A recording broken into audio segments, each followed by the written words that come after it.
So we have got some Prause for thought. Apologies, that is the worst pun in history.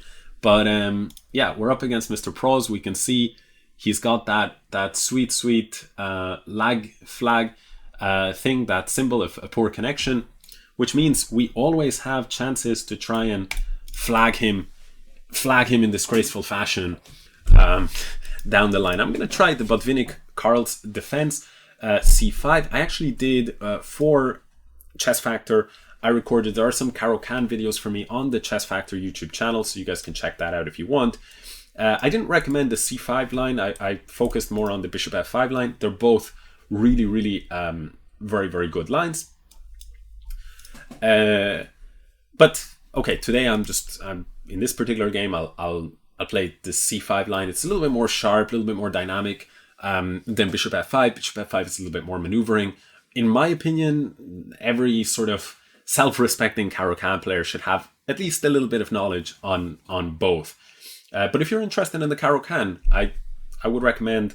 Well, of course, I think I have to recommend my own series on the Caro-Kann on Chessfactor. If I think it's a bad series, then that would be a worrying sign.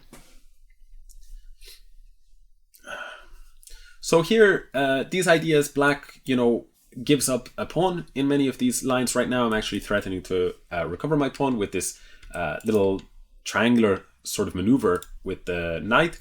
And so he takes, and very often they'll actually just straight up keep the pawn. You'll play b6 and you'll play in gambit fashion and you'll play down a pawn. But the idea is that you get some compensation, because here, if he wants to prevent me from winning the bishop pair, he's going to have to, move it. And if he had moved the bishop, then I would be able to recover my pawn. So he's deciding, I'm going for the pawn, and to hell with the bishop pair. Of course, your bishop pair is probably going to be a little bit stronger than my. Hold on, sorry, I'm just a little bit unsure exactly what to do. Maybe I'll go queen c7 here.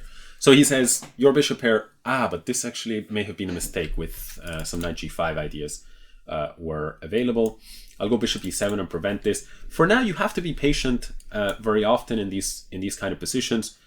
Be willing to play down a pawn. I've had a game, even an Olympiad game before, reminds me very heavily of this position. And usually if you're not careful as black, you can find yourself maybe a little bit worse or something like that. And if white is not careful, he can very quickly find himself in terrible shape. But if you look at it, if you look at it from white's perspective, it's hard position to play, because he's got this set of double pawns and black has all sorts of breaks possible. So I really like this system, and actually black with the c5 variation scores really well at the club level. And actually I think here he has made a mistake, c4, forgetting that this will give me this will leave the b4 pawn undefended. So I'm going like this, and if he goes something like e4, that would really highlight the problems with his setup here. I'm thinking maybe rook c8. Yeah, I'll go rook c8 just so that if he takes this pawn, I will be able to take this pawn. I also have, in some situations, maybe some b6 ideas in the air. The point being that if he took, okay, he's going like this. I'll take this guy. The point being that b6 ideas can sometimes work because you would have 2 rooks here. Now, it's very dangerous because white would end up with a pawn on b6.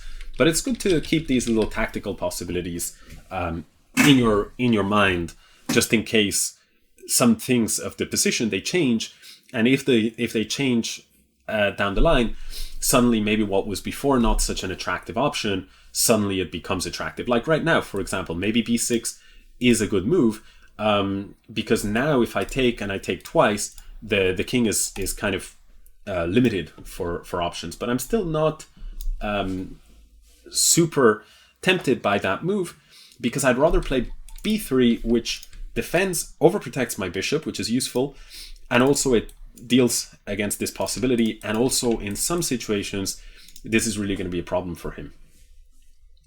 I'm going to go ahead and take the pawn. So I think this position is really quite unpleasant.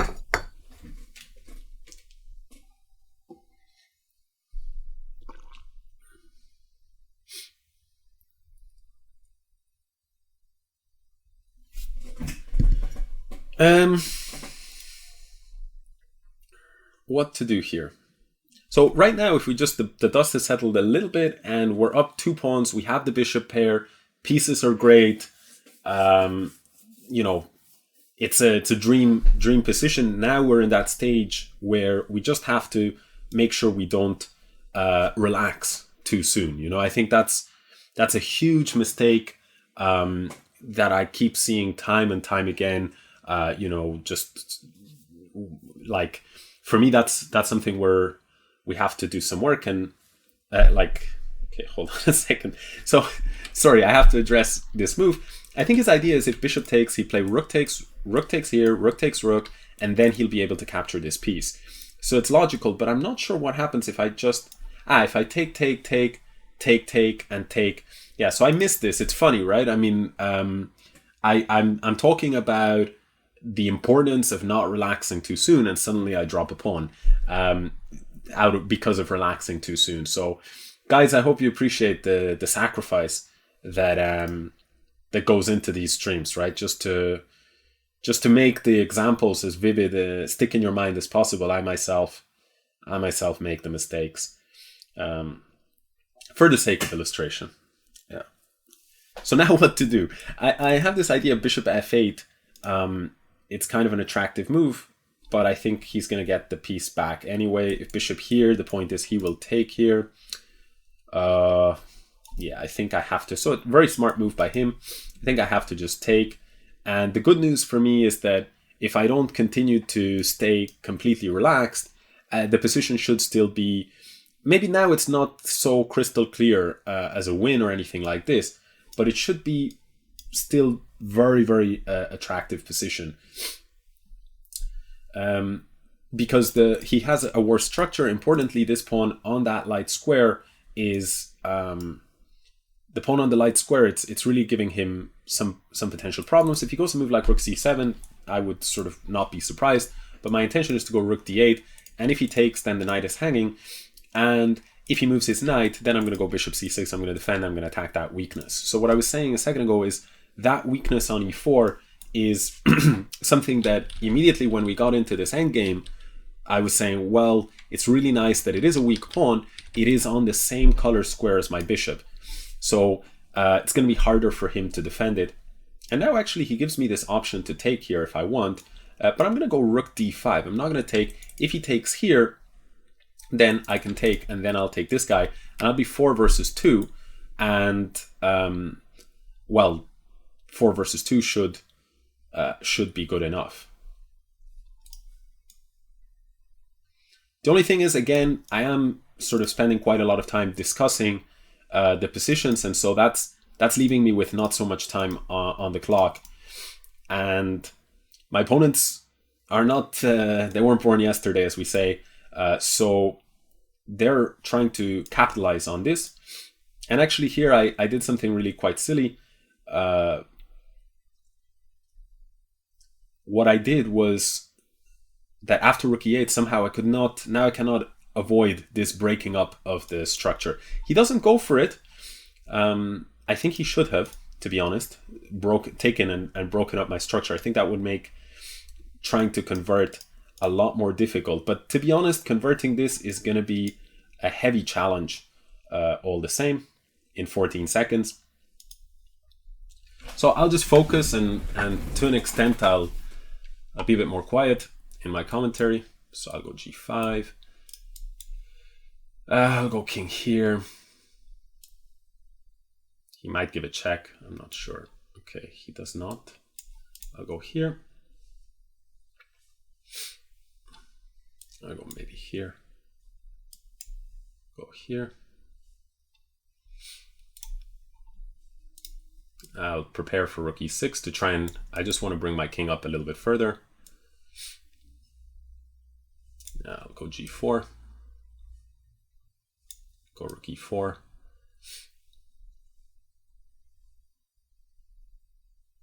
probably king g6.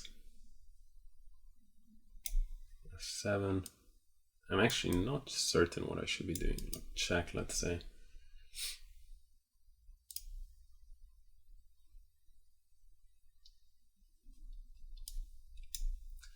This is terrible, actually. I've misplayed this completely.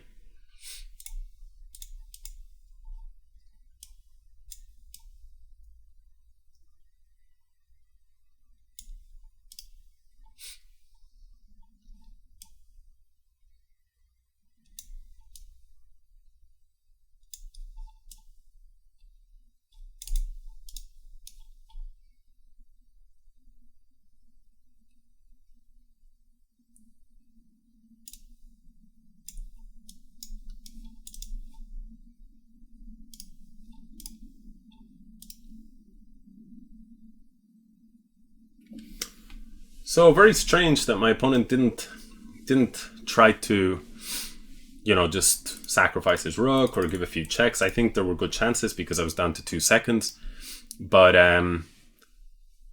yeah, very, very unusual by my opponent. But maybe it was what I had said. His connection was not very good. So in the end, the prophecy came true, and the fact that I was actually maybe would have lost if not for my opponent's connection. The connection helped me. So that's an aspect of online chess exclusively. You won't learn that on Chessfactor, right? So